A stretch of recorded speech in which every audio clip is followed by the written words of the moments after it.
Yeah, I figured I'd give a quick breakdown of like the procedural character generator that I made in case anyone was interested in that.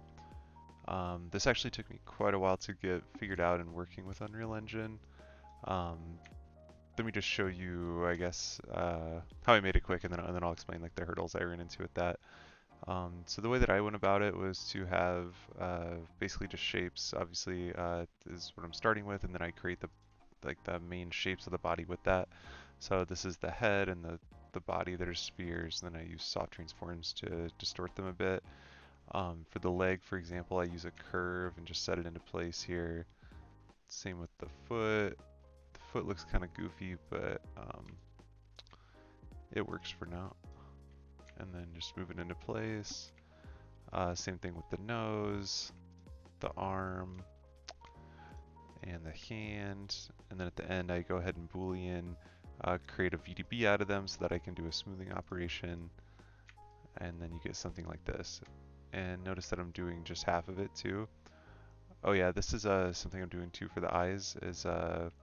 I didn't come up with this. I forget where I saw it, but it basically takes the intersection point of another geometry, so the spheres for the eye, and it uses those to kind of create this bevel around it. I don't really know how to describe it, but it looks cool. And then I do the same thing for the mouth here. And then once again, just use it as a VDB and smooth everything and then convert it back to polygons. And like I said, I do everything like I'm only doing one arm basically, just to ensure that I can get symmetry out of this. Otherwise it can cause issues later. So the way I handle that, I guess, to ensure that it's all symmetrical is use a clip on the x-axis and then mirror it back and forth, fuse it, and then I use the quad remesher to get better topology out of it.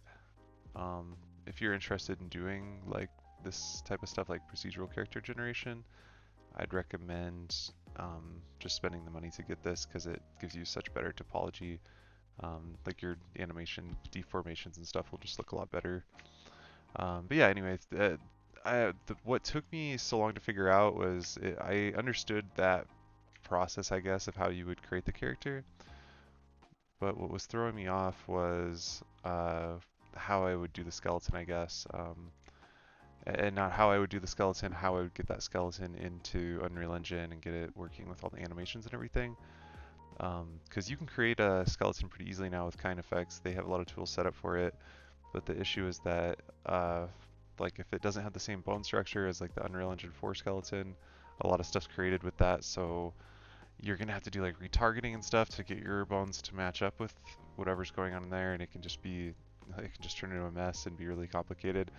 So I figured what would work better is if I just exported the skeleton out of Unreal Engine, like just export Manny or whatever. This is using Unreal Engine 4 skeleton, um, but let me just go in quick so you can see it. Uh, so that's what I'm using right there. And yeah, so that made it easier because then I could just, instead of having my thing in a T pose and then doing that, and then doing the skeleton like retargeting, like I said, I just basically modeled his limbs into the same position so that I didn't have to do much with the skeleton after. It just, was basically set up with it, and I can still give him like this like kind of exaggerated head or whatever that I wanted, like some of those features, but yeah, it just made that easier. And then, like I said, I just get the skeleton here.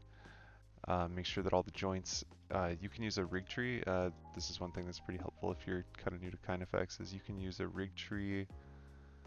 If you go here under rig tree, it'll break it all down, and you just basically have to make sure that this matches exactly what's coming into Unreal Engine, otherwise you're going to have issues. You won't have issues, I mean, you can get around them, it's just going to be like more steps and make it more complicated. Um, so yeah, that's set up, and then I use the bone capture by harmonic process.